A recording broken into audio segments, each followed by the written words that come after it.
Bayangin kalau ada orang yang rela menukar nyawa anaknya sendiri demi kekayaan yang belum tentu datang. Pesugihan, tumbal, janji manis setan yang akhirnya jadi petaka. Bukan cuma cerita urban legend, ini beneran terjadi. Kali ini kita bakal ngebahas kisah yang nggak cuma bikin bulu kuduk merinding, tapi juga bikin hati sesak.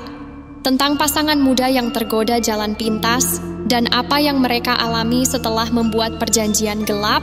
Dan kerennya, cerita ini langsung kita dengarkan dari narasumbernya sendiri. Semua yang dia alami, semua yang dia saksikan, akan ia ceritakan secara jujur dan tanpa dilebih-lebihkan. Siap? Selamat datang di Cerita Netizen Indonesia. Kamu rebahan aja, aku yang ceritain.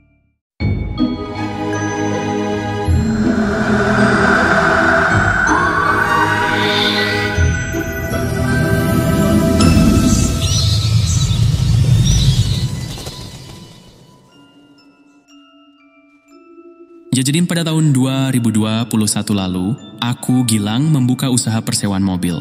Selama menjalankan usaha ini, aku juga sering menawarkan jasaku sebagai sopir. Jadi kalau ada orang yang sewa mobil ke aku, mereka bisa juga minta aku jadi drivernya. Begitulah kira-kira. Nah, salah satu orang yang pernah menggunakan jasaku adalah temanku sendiri, namanya Arka. FYI, waktu itu Arka sudah menikah dengan seorang wanita bernama Luna, yang sedang mengandung anak pertama mereka. Usia kandungannya sudah sekitar 5 bulan. Suatu hari, tiba-tiba Arka nelpon aku. "Wei, Lang, minggu depan kau sibuk nggak?" kata Arka. "Aku mau sewa mobil nih. Terus kalau kau senggang, kalau ada waktu, aku juga pengen kau yang jadi drivernya. Bisa nggak?" Aku jawab, "Oh, bisa-bisa. Mau ku antar kemana?" Arka bilang, "Agak jauh, Lang. Ke kota A, di ujung Jawa Tengah. Kebetulan aku sama Luna ada urusan di sana." "Oh, Luna ikut?" tanyaku. "Iya," jawab Arka. Aku pun langsung berkata, "Wah, oke, nggak masalah. Aku nanti kabarin aja, fixnya tanggal berapa. Nanti aku jemput kalian di rumah." Arka pun mengucapkan terima kasih. "Oke, Lang, makasih ya. Sampai ketemu nanti." Singkat cerita, tibalah hari yang sudah ditentukan. Aku datang untuk menjemput Arka dan Luna dengan mobilku. Tapi, begitu sampai di rumah Arka, ternyata di sana ada tamu. Namanya Raka. Raka ini juga temanku. Aku pun kaget. Ada kau Raka? Udah dari tadi kau di sini?" Raka langsung menjawab, "Iya, Lang. Aku dari tadi di sini. Sekalian nunggu kau." Aku makin heran. "Loh? Kau nungguin aku? Ada apa?" Belum sempat Raka menjelaskan, Arka tiba-tiba nyeletuk. "Raka ikut sama kita ke kota Alang. Dia yang tahu alamatnya, jadi nanti dia yang kasih petunjuk jalan." "Oh gitu? Ya udahlah," jawabku. Meskipun dalam hati masih bertanya-tanya. Tapi sebenarnya kita mau kemana sih? Alamat siapa yang mau kita tuju? Nah, waktu aku nanya itu, Arka langsung terdiam. Raut wajahnya berubah serius. Ada jeda beberapa detik sebelum akhirnya dia berkata, "Lang, kayaknya ada yang mau aku omongin dulu sama kau. Ada sesuatu yang harus aku ceritakan sebelum kita berangkat." Dari nada bicaranya, aku bisa tahu ini bukan hal sepele. Dan benar saja setelah menarik napas dalam, Arka akhirnya mengungkapkan sesuatu yang bikin aku tercengang. Jadi, ternyata alamat yang kami tuju di kota A itu bukan sembarang tempat. Itu adalah rumah seorang dukun terkenal di daerah sana. Namanya Mbah Wasing. Mbah Wasing ini sudah lama dikenal dan punya banyak pelanggan. Dan yang lebih mengejutkan lagi, salah satu ritual yang jadi keahliannya adalah pesugihan melon. Aku makin bingung. Pesugihan melon? Apaan tuh? Arka menjelaskan. Pesugihan melon itu sebutan untuk ritual pesugihan yang menumbalkan anak dalam kandungan. Menumbalkan anak sendiri. Jadi, katanya, di daerah itu praktik ini memang sering dilakukan. Dan itulah alasan kenapa Arka mau menemui Mbah Wasing. Ingat kan, istrinya Arka, Luna, sekarang lagi mengandung anak pertama mereka? Seharusnya, itu jadi momen yang membahagiakan. Mereka tinggal menunggu beberapa bulan lagi sampai anak itu lahir. Tapi masalahnya, di saat yang sama, kondisi finansial mereka lagi kacau balau. Arka terlilit utang besar, hidup mereka benar-benar sulit. Dan karena keputusasaan itu, mereka akhirnya mengambil jalan pintas. Jalan yang salah. Arka dan Luna nekat datang ke Mbah Wasing untuk melakukan pesugihan melon. Mereka ingin menumbalkan anak mereka sendiri demi uang. Waktu Arka cerita itu ke aku langsung panas. Aku langsung bilang ke dia, "Kau jangan sembarangan, Arka. Itu darah daging kau loh. Kok tega kau numbalkan anak kau sendiri? Itu anak pertama kau, Arka. Kalau nanti dia lahir, dia bakal panggil kau bapak loh. Apa kau enggak mikir? Dia enggak salah apa-apa." Tapi Arka tetap kekeh, "Lang, kalau aku punya cara lain, aku enggak akan ngelakuin ini. Tapi aku enggak punya pilihan. Lang, aku udah diskusi sama Luna. Ini bukan cuma keputusan aku sendiri. Ini keputusan kami berdua. Kami pikir, kalau nanti kami kaya, kami pasti lebih siap buat besarin anak kedua, ketiga, dan seterusnya. Jadi, biarlah anak pertama ini dikorbankan untuk calon adik-adiknya." Waktu dengar itu, aku langsung speechless. Serius, aku nggak bisa ngomong apa-apa. Tapi di saat yang sama, aku juga bingung mau ngapain. Aku sudah terlanjur janji buat nganterin mereka. Mau nolak pun, aku dalam posisi kerja. Akhirnya aku bilang ke Arka, "Oke Arka, tapi dengar ya, aku di sini cuma sebatas nganterin kalian. Aku nggak mau ikut campur sama urusan kalian di sana. Aku di sini kerja, aku dibayar buat nyetir, bukan buat yang lain." Arka langsung jawab, "Iya Lang, tenang aja. Kau cuma nganterin kami, enggak lebih." Ya udahlah, aku pun tetap jalan. Aku cuma sopir di sini. Yang penting, aku enggak ikut-ikutan. Setelah semuanya siap, aku, Arka, Luna, dan Raka akhirnya berangkat menuju kota A. Perjalanan sekitar 3 jam. Selama di jalan, suasana dalam mobil itu berat. Aku bisa merasakan hawa yang enggak enak. Tapi aku tahan aja. Aku cuma mau cepat sampai, biar bisa cepat pulang. Begitu sampai di rumah Mbah Wasing, Arka nggak pakai basa-basi lagi. Dia langsung bilang kalau dia mau melakukan pesugihan melon. Dan kau tahu, Mbah Wasing cuma senyum tipis, terus bilang, "Oh gampang itu mas. Tapi ritualnya nggak bisa langsung dilakukan sekarang. Ada beberapa syarat yang harus kalian penuhi dulu. Lengkapi semuanya. Nanti baru Mas Arka dan Mbak Luna datang lagi ke sini." Arka langsung nanya, "Apa syaratnya Mbah?" Mbah Wasing menjawab, "Siapkan kain mori, dupa, kemenyan, jajanan pasar bermacam-macam jenis, 1 kardus berukuran besar, dan uang tunai sekian juta. Nanti uangnya akan dilarung ke sungai. Itu syaratnya. Sanggup enggak?" Tanpa pikir panjang, Arka langsung mengiyakan, "Sanggup, Mbah. Nanti kami siapkan semuanya. Terima kasih, Mbah. Kami balik dulu. Nanti kami datang lagi." Setelah itu, kami pun balik ke kota asal buat nyiapin semua syarat yang diminta. Di perjalanan pulang, Arka tiba-tiba bilang ke aku, "Lang, nanti kalau aku sama Luna balik lagi ke tempat Mbah Wasing buat ritualnya, kau yang anterin kami lagi, ya? Enggak mau pakai driver lain.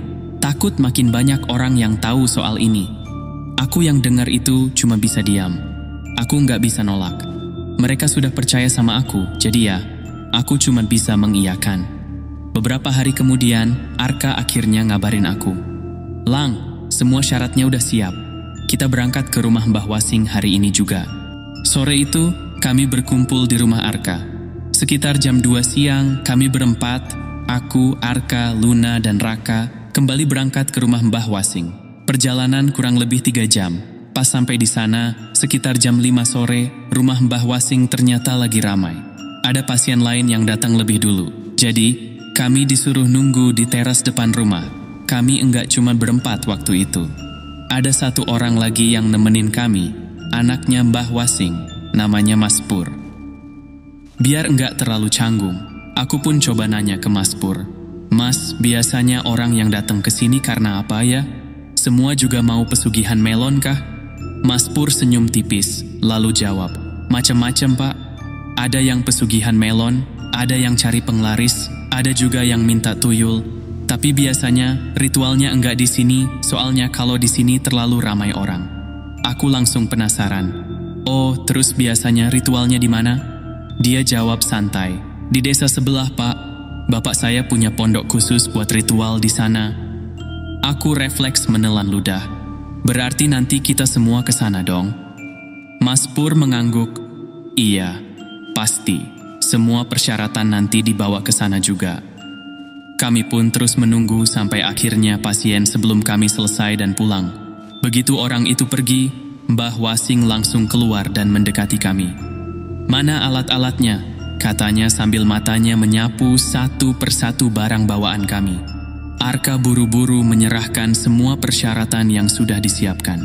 Satu persatu dicek sama Mbah Wasing. Setelah memastikan semuanya lengkap, Mbah Wasing angkat kepala dan berkata, "Baik, kita berangkat ke pondok di desa sebelah. Kita mulai setelah azan maghrib." Jadi benar, seperti yang Mas Pur bilang tadi, ritual ini enggak akan dilakukan di rumah ini, tapi di pondok khusus di desa sebelah. Begitu azan maghrib berkumandang, kami berangkat ke pondok Mbah Wasing. Tempatnya jauh, di ujung kampung yang memang sudah terpisah dari pemukiman warga. Suasananya sepi, enggak ada penerangan sama sekali. Jalannya pun dikelilingi rimbunan pohon bambu. Pondok itu sendiri ada di tepi sungai besar. Mobil kami nggak bisa masuk ke dalam karena jalannya sempit. Jadi, kami harus turun di ujung gang, parkir mobil di sana, dan lanjut jalan kaki menuju pondok. Langkah demi langkah, aku makin merasa nggak enak. Sesampainya di sana, Mbah Wasing langsung menjelaskan apa yang harus kami lakukan selama ritual. Pertama-tama, Luna diminta untuk mandi sendirian di sungai. Nah, bersamaan dengan itu, uang tunai 3 juta, salah satu syarat yang mereka bawa, harus langsung dilarungkan ke sungai. Mbah Wasing bilang, "Sungai di depan pondok ini arusnya kurang deras, nak. Kalau kalian larung di sini, uangnya malah nyangkut, enggak hanyut. Jadi, kalian jalan kaki dulu, ikuti aliran sungai sampai ketemu bagian yang arusnya deras. Nah, di situ nanti kalian larungkan uangnya." Setelah bilang begitu, Mbah Wasing menyerahkan satu bungkusan kain putih ke Arka. Aku nggak tahu apa isi bungkusan itu, tapi feelingku bilang kain yang dipakai untuk membungkusnya itu kain mori. Sambil menyerahkan bungkusan itu, Mbah Wasing menambahkan, "Nanti pas uangnya dilarung, bungkusan ini juga ikut kalian larung. Tapi ingat, kainnya jangan dilempar begitu saja. Kalian buka dulu kainnya, baru larungkan ke air, biar hanyut sendiri. Jadi, ada sesuatu yang dibungkus dalam kain mori itu, entah apa, aku enggak berani nanya." Arka hanya mengangguk, "Iya, Pak." Setelah itu, mereka pun mulai berpencar. Mbah Wasing masuk ke dalam pondoknya untuk menyiapkan ritual. Luna jalan ke sungai buat mandi. Arka ke sungai juga untuk melarungkan uang. Sementara aku dan Raka cuma disuruh tunggu di teras pondok. Aku pun sebenarnya enggak ada niat ikut campur, Wak. Dari awal, niatku cuma ngantar mereka aja. Setelah semua urusan di sungai selesai, kami pun berkumpul lagi di pondok Mbah Wasing. Di situ, Mbah Wasing mulai bertanya, "Oke, sekarang kita masuk ke ritual intinya. Mana kardus besar yang aku suruh bawa kemarin?" Arka langsung menoleh ke aku. "Lang, mana kardusnya?" Aku melongo. "Hah? Mana aku tahu?" "Enggak, kau bawa dari mobil?" tanya Arka lagi. "Enggak, berarti ketinggalan di mobil tuh," jawabku. Arka langsung menghela napas. "Ya udah Lang, tolong ambilkan ya. Luna sebentar lagi selesai mandi, biar nanti pas dia balik semuanya udah siap." Aku sebenarnya agak malas, tapi ya udahlah. "Oke, aku ambilin," kataku sambil beranjak pergi. Aku pun jalan balik ke mobil. Karena jalannya sempit, mobil kami tadi diparkir agak jauh, di ujung gang. Masalahnya, waktu itu sudah malam. Penerangan enggak ada sama sekali. Suasananya sepi, mencekam. Aku jalan sendirian. Baru beberapa langkah, bulu kuduku mulai merinding. Entah kenapa aku merasa ada yang ngikutin dari belakang. Begitu sampai di mobil, aku langsung ambil kardus yang dimaksud. Tapi, waktu balik ke pondok, entah kenapa perasaanku makin enggak enak. Saat melewati jalan setapak yang dikelilingi rimbunan bambu, aku melihat sesuatu dari sudut mataku. Ada bayangan hitam, muncul dari sela-sela pepohonan. Awalnya kecil, tapi lama-lama, kok makin besar ya? Astaghfirullah. Aku coba tetap jalan, pura-pura nggak lihat. Tapi tiba-tiba, duk, duk, duk. Terdengar suara seperti bambu dipukul-pukul keras. Suaranya makin lama makin kencang. Dadaku langsung berdebar. Dari sudut mata, aku bisa melihat bayangan hitam itu bergerak mendekat ke arahku. Astagfirullahaladzim. Tanpa pikir panjang, aku langsung lari sekencang-kencangnya. Kardus masih kupegang erat, tapi kakiku hampir tersandung beberapa kali karena panik. Begitu sampai di depan pondok, aku melihat Raka masih duduk santai di teras, ngerokok seperti enggak ada apa-apa. Sementara itu, Mbah Wasing, Luna, dan Arka entah ada di mana. Aku enggak lihat mereka waktu itu. Raka menoleh ke arahku dan langsung heran. "Lang, kenapa muka kau pucat gitu? Kok ngos-ngosan? Kau lihat apa?" tanyanya sambil menyipitkan mata. Aku enggak mau bikin suasana makin tegang atau dianggap penakut. Jadi, aku berusaha menenangkan diri dan menjawab seadanya. Enggak ada apa-apa. Biar cepat aja aku jalan, biar enggak lama." Aku mengangkat kardus yang kubawa. "Nih, kardusnya udah aku ambil." "Oh ya udah, Mbah Wasing sama yang lain di dalam. Bentar, aku panggil," kata Raka sambil berdiri dan masuk ke dalam pondok. Enggak lama kemudian, Arka, Luna, dan Mbah Wasing keluar. Begitu melihat kardus di tanganku, Mbah Wasing menatap Arka dan Luna dengan tatapan serius. "Jadi kalian mau minta apa dari pesugihan melon ini?" tanyanya. "Kalau kalian taruh daun dalam kardus ini, nanti daunnya akan berlipat ganda. Tapi kalau kalian taruh uang kalian yang akan berlipat ganda." Tanpa ragu sedikit pun, Arka dan Luna langsung menjawab dengan kompak. "Uang aja, Mbah. Yang banyak." Mbah Wasing mengangguk pelan. "Baik, kalian sudah tahu harus memasukkan apa ke dalam kardus ini kan?" Tanpa pikir panjang, Luna mengambil selembar uang 100.000 dari dompetnya dan memasukkannya ke dalam kardus. Matanya berbinar penuh harapan. Aku diam saja, tapi dalam hati, entah kenapa perasaanku makin enggak enak. Setelah uang masuk ke dalam kardus, Mbah Wasing berkata, "Baik, sekarang Mbah mau nyiapin ruangannya dulu. Kalian semua tunggu di sini, ya." Dan kami pun menunggu, tanpa tahu kejadian apa yang akan menyusul setelah ini. Setelah menerima kardus berisi uang tadi, Mbah Wasing langsung membawanya masuk ke dalam pondok. Sementara itu, kami hanya bisa menunggu di luar, tanpa tahu apa yang sedang dilakukan di dalam. Awalnya, kami pikir hanya perlu menunggu sebentar, tapi waktu terus berjalan. 1 jam, 2 jam, hingga akhirnya hampir tengah malam. Tepat pukul 12 malam, suara Mbah Wasing akhirnya terdengar dari dalam pondok. "Udah selesai. Semuanya udah siap. Kalian boleh masuk sekarang," katanya. Kami pun segera masuk ke dalam pondok. Begitu melewati pintu, Mbah Wasing mengarahkan kami ke sebuah ruangan di bagian belakang pondok. Ruangan itu gelap. Seluruh dindingnya sudah ditutupi kain hitam. Bukan ruangan besar, lebih seperti ruang kecil di ujung belakang pondok. Tapi di dalamnya ada banyak sesajen berjejer di lantai. Bau dupa menyengat langsung menusuk hidung. Dan di tengah ruangan ada kardus besar yang tadi kami bawa. Tapi sekarang kardus itu sudah ditutup dengan kain mori. Mbah Wasing menatap kami satu persatu sebelum akhirnya berkata, inti dari ritual pesugihan melon ini akan dilakukan di ruangan ini. Kami semua diam, menunggu penjelasan lebih lanjut. "Sari akan tidur di sini sampai ritualnya selesai," lanjut Mbah Wasing. "Kalau dia takut sendirian, kalian boleh menemaninya. Tapi ingat, jangan sampai mengganggu jalannya ritual." Mbah Wasing lalu menunjuk kardus besar yang tertutup kain mori. "Dan satu hal lagi, kardus ini jangan sampai disentuh, apalagi disenggol. Aku akan menunggu di luar sampai semuanya selesai." Kami saling pandang, mencoba mencerna semua yang baru saja dikatakan. Setelah berdiskusi sebentar, akhirnya diputuskan bahwa Luna akan ditemani oleh suaminya, Arka. Masa iya Luna tidur ditemani 2 laki-laki lain? Itu enggak masuk akal. Jadi, aku, Gilang, dan Mbah Wasing memilih menunggu di luar. Begitu semuanya sudah siap, ritual pun dimulai.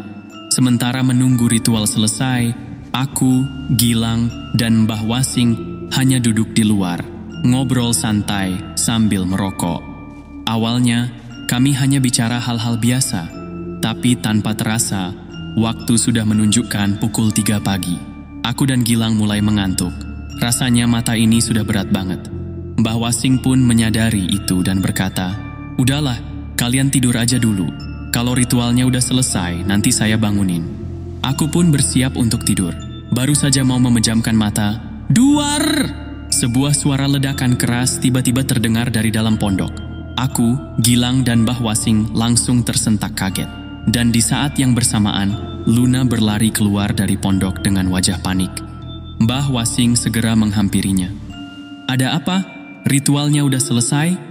tanyanya sambil mengelus perut Luna yang membuncit karena hamil. Dengan napas tersengal, Luna menjawab, "Belum, Mbah, tapi badan saya rasanya berat semua. Perut saya sakit, kayak ditusuk-tusuk. Saya enggak kuat, Mbah. Saya enggak mau lanjut lagi." "Kamu enggak boleh keluar. Mana si Arka?" tanya Mbah Wasing dengan nada tegas. "Enggak tahu, Mbah. Mungkin dia masih di dalam, tapi saya enggak sanggup lagi," jawab Luna sambil memegangi perutnya. Mbah Wasing langsung bergegas masuk ke dalam pondok. Aku dan Gilang saling pandang, lalu ikut masuk di belakangnya. Begitu sampai di dalam, kami melihat Arka masih berada di ruangan ritual. Tapi yang bikin bulu kuduk merinding, Arka duduk jongkok di lantai. Dia membisu sambil memeluk kardus besar yang tadi ditutup kain mori. Tangannya mencengkeram erat kain itu seakan-akan sedang melindungi sesuatu. Padahal tadi Mbah Wasing sudah bilang dengan jelas, jangan disentuh, apalagi disenggol. Tapi Arka malah memeluknya. Mbah Wasing semakin curiga. Dengan wajah tegang, beliau langsung mendekati Arka dan menarik kain mori yang menutupi kardus itu. Dan saat kainnya terbuka, kami semua terdiam. Di dalam kardus itu ada tumpukan uang pecahan 100.000. Tingginya sampai setengah kardus. Melihat itu, aku dan Gilang sempat berpikir kalau ritualnya berhasil. Tapi reaksi Mbah Wasing justru berbeda. Bukannya senang, beliau malah terlihat kesal. Dengan suara berat, Mbah Wasing berkata, "Kalian lihat sendiri, kan? Kardusnya belum penuh. Itu berarti ritualnya belum selesai, belum berhasil." Kami hanya diam. Seharusnya kardus ini penuh dengan uang. Kalau baru setengah begini, ritualnya masih belum tuntas. Kenapa kalian malah keluar begitu saja?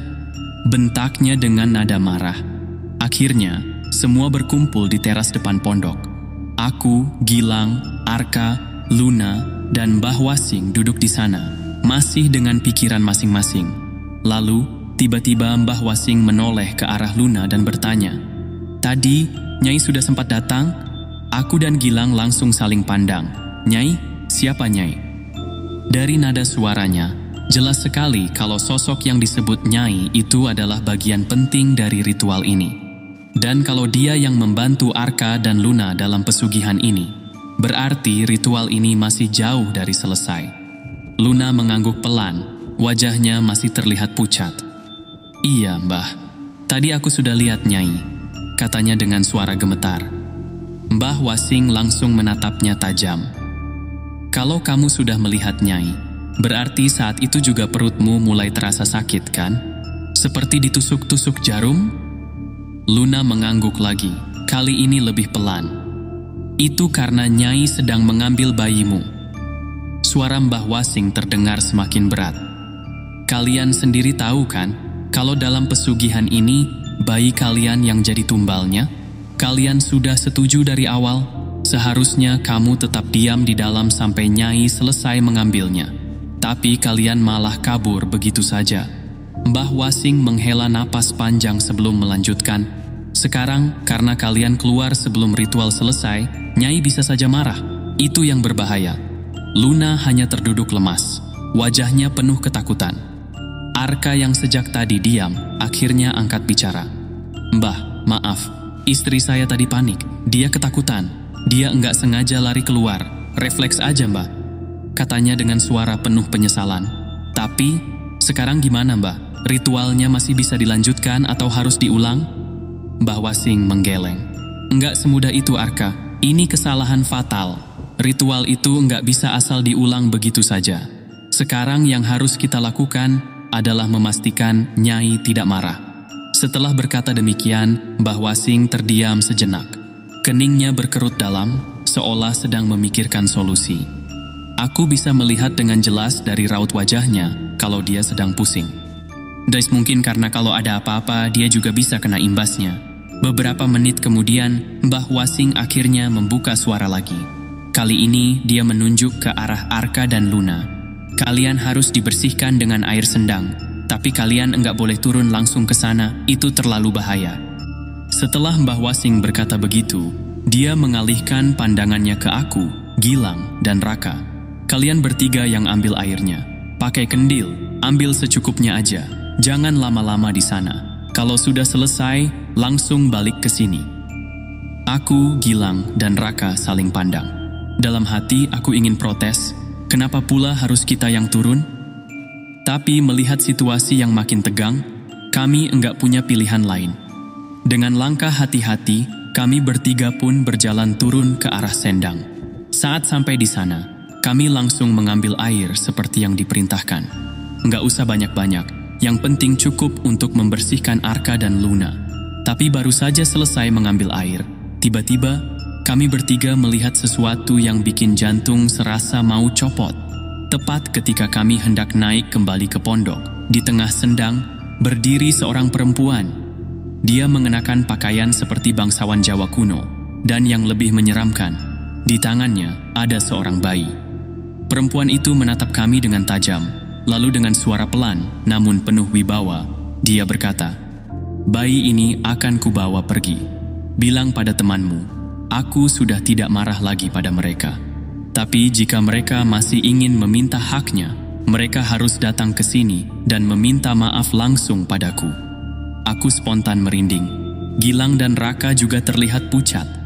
Entah kenapa, tanpa pikir panjang, aku langsung berucap, "Nyai, mohon ampun jika ada kesalahan." Setelah berkata begitu, perempuan itu berbalik, lalu menghilang begitu saja ke dalam kabut yang menyelimuti sendang.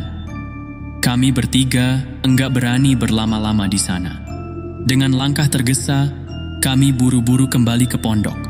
Begitu sampai, kami langsung menemui Mbah Wasing dan yang lainnya. Dengan napas masih tersengal, aku berkata, "Mbah, tadi kami ketemu Nyai, dan dia sudah bawa bayinya." Mbah Wasing langsung menatap kami dengan serius. "Nyai sudah bawa bayinya?" tanyanya memastikan. Aku mengangguk. "Iya Mbah, dia bilang dia nggak marah lagi. Tapi kalau Arka dan Luna masih mau meminta hak mereka, mereka harus datang sendiri dan minta maaf langsung ke Nyai." Begitu mendengar itu, Mbah Wasing langsung berubah ekspresi. Tanpa mengatakan apa-apa, dia tiba-tiba berdiri dan berlari masuk ke dalam pondok. Aku, Gilang, dan Raka spontan ikut berlari mengejarnya dari belakang. Saat itu, aku belum tahu apa yang akan terjadi di dalam pondok jauh lebih mengerikan dari yang aku bayangkan. Sesampainya di dalam pondok, Mbah Wasing langsung menghampiri kardus besar yang tadi ditutupi kain mori. Aku, Gilang, dan Raka berdiri di belakangnya, sementara Arka dan Luna masih terduduk lemas di pojokan. "Tadi uangnya masih ada setengah kardus, kan?" tanya Mbah Wasing memastikan. Arka mengangguk pelan. "Iya Mbah, masih setengah." Tanpa banyak bicara, Mbah Wasing langsung menarik kain mori yang menutupi kardus itu. Tapi begitu kain terbuka, kami semua langsung terbelalak. Kardus itu kosong, tidak ada selembar uang pun di dalamnya. Hanya ruang hampa yang dingin dan seakan mengisap harapan. "Lenyap," bisik Gilang pelan. Mbah Wasing menghela napas panjang, lalu menatap Arka dan Luna dengan sorot mata tajam. "Uangnya sudah diambil lagi sama Nyai. Kalau kalian masih ingin mendapatkannya kembali, kalian harus mengulang ritual dari awal." Aku melihat Arka menelan ludah. Wajahnya semakin pucat. "Dan untuk mengulang ritual ini," lanjut Mbah Wasing, "kalian harus memberikan tumbal baru." Luna langsung memegangi perutnya yang masih buncit, seolah melindungi bayi yang ada di dalam. Tapi seolah bisa membaca pikiranku, Mbah Wasing berkata, kalian enggak bisa lagi menumbalkan bayi dalam kandungan Luna. Karena meskipun perutnya masih buncit, sebenarnya sebagian dari bayi itu sudah diambil oleh Nyai Lanjar. Aku langsung merinding mendengar ucapan itu. Mbah, tapi kan bayinya masih ada. Perut Luna masih besar, kata Arka, suaranya gemetar. Mbah Wasing menggeleng. Iya, secara fisik bayinya memang masih ada di dalam kandungan, tapi jiwanya sebagian sudah diambil. Tumbal kalian sudah diambil, tapi kalian tetap tidak mendapatkan apa-apa. Arka dan Luna terdiam, wajah mereka penuh ketakutan. Jadi, kalau kami mau lanjut, tumbal baru yang harus kami berikan itu apa, Mbah? Tanya Arka akhirnya. Mbah Wasing menatap mereka dalam-dalam sebelum menjawab dengan suara berat. Nyawa, pilih salah satu di antara kalian. Mendengar itu, Luna langsung menutup mulutnya dengan tangan. Matanya membesar ketakutan. Arka pun terdiam membatu, keringat dingin mengalir di pelipisnya. Mereka baru sadar bahwa pesugihan yang mereka jalani telah gagal total. Bayi dalam kandungan Luna sudah ditumbalkan, tapi mereka tetap tidak mendapatkan harta kekayaan yang dijanjikan. Dan sekarang, satu-satunya pilihan untuk melanjutkan ritual adalah menumbalkan nyawa mereka sendiri. Namun, mereka bukan orang bodoh. Nggak ada yang rela mengorbankan diri untuk sesuatu yang sudah jelas gagal.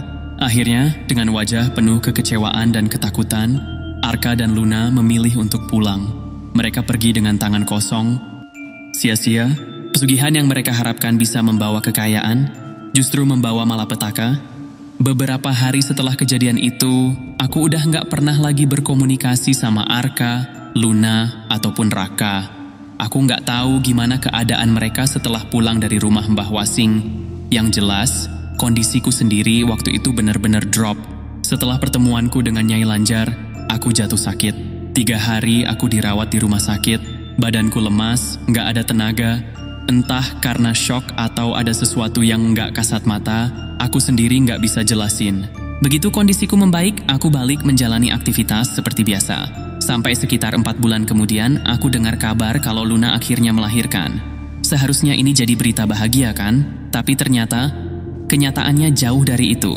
Bayi yang dilahirkan Luna terlahir dengan kondisi fisik yang tidak sempurna. Aku nggak tahu pasti seperti apa keadaannya. Tapi dari kabar yang kudengar, bayi itu mengalami cacat bawaan. Dan yang lebih mengerikan, di sehari setelah lahir, bayi itu meninggal dunia secara mendadak. Joy, apakah bayinya meninggal karena sakit? Aku nggak tahu. Tapi yang bikin aku merinding adalah, aku masih ingat jelas perkataan Nyai Lanjar waktu itu. Bayi ini akan kubawa pergi. Aku juga masih ingat bagaimana aku melihat sosok perempuan berpakaian kerajaan Jawa itu berdiri di tengah sendang, menggendong seorang bayi. Jadi, apakah ini kebetulan atau memang ada hubungannya dengan pesugihan yang dilakukan Arka dan Luna? Wallahu alam. Aku sendiri nggak bisa memastikan. Aku cuma menceritakan apa yang aku alami dan apa yang aku dengar. Tapi kalau menurut kalian gimana? Coba komen di bawah. Jadi itu tadi pengalaman horor yang aku alami saat menemani Arka dan Luna melakukan pesugihan melon. Dari kisah ini, kita bisa belajar satu hal, bersekutu dengan jin itu bukan main-main. Selama kita meminta bantuan kepada mereka, pasti ada harga yang harus dibayar. Dan harga itu nggak pernah murah. Lihat aja Arka dan Luna. Mereka niatnya ingin cepat kaya, tapi sebagai gantinya, mereka harus mengorbankan calon anak mereka sendiri. Dan apesnya lagi, pesugihan itu malah gagal total. Mereka nggak dapat kekayaan, justru kehilangan sesuatu yang jauh lebih berharga. Rugi 2 kali lipat. Aku masih sering kepikiran, gimana kalau waktu itu aku lebih tegas? Gimana kalau aku bisa mencegah mereka pergi ke sana? Mungkin semuanya nggak akan berakhir seperti ini. Tapi nasi sudah jadi bubur. Penyesalan selalu datang belakangan. Ya, yang jelas aku berharap kisah ini bisa jadi pelajaran buat kita semua. Nggak ada jalan pintas menuju kekayaan. Semua ada prosesnya, ada jalannya yang benar. Jadi semoga kita semua selalu diberi kekuatan untuk bekerja dengan jujur dan berjalan di jalan yang benar. Ingat, hukum tabur tuai itu nyata. Apa yang kita tanam, itu jugalah yang akan kita tuai. Nah, itu tadi cerita langsung yang aku dengar sendiri dari narasumbernya. Jujur, pas dengerin bagian akhirnya, bulu kuduku sampai berdiri. Setiap detail yang dia ceritakan terasa nyata, karena memang dia yang mengalami semuanya sendiri. Dan kalau dipikir-pikir, semua itu bermula dari satu hal, keinginan untuk cepat kaya tanpa pikir panjang soal konsekuensinya. Gimana menurut kamu? Coba tulis pendapat kamu di kolom komentar ya. Dan seperti biasa, kamu rebahan aja, aku yang ceritain. Sampai ketemu di cerita selanjutnya, yang nggak kalah seram, nggak kalah bikin merinding.